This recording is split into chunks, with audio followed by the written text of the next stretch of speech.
Number 8ல எனக்கு வந்து batting ஆடுறவன் வேணுமா, பவுலிங் போடுறவன் வேணுமான்னு சொல்லிட்டு.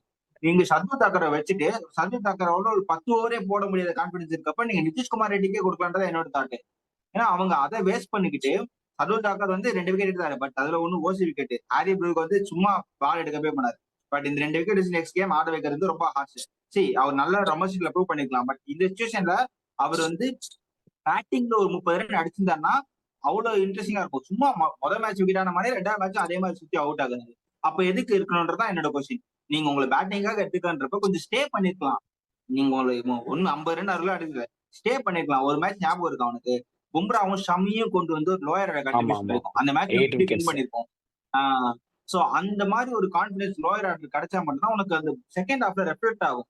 அப்படியே ஒரே ஓவர்ல 4 விக்கெட் எடுத்திருக்காங்க. நீ யோசிச்சு பாரு, ஒரு ஓவர்ல 4 விக்கெட் எடுத்திருக்காங்க. அப்ப என்ன மாதிரி batting attack, bowling, lower order batting நீ பாத்துக்கோ. சோ இந்த மாதிரி இருக்கப்போ யூ ஹாவ் டு, நீ என்ன வேணா சொல்லலாம் நாங்க பவுலர்ஸ் விக்கெட் தான் எடுப்போம்னு சொல்லிட்டு.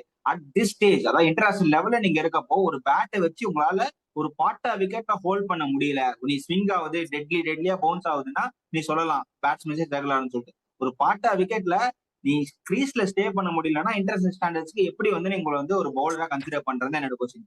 பவுலிங்ல நீங்க எக்கனாமிக்கா தான் போடுறீங்க, அதுவும் டெட்லியா கிடையாதுன்றப்போ நீங்க பேட்டிங்ல ஸ்டே பண்ணும். நான் உங்களை 50 100 அடிக்க சொல்ல, ஸ்டே பண்ணி கிரீஸ்ல ஸ்டே பண்ணாலே போதும். அந்த லெவல்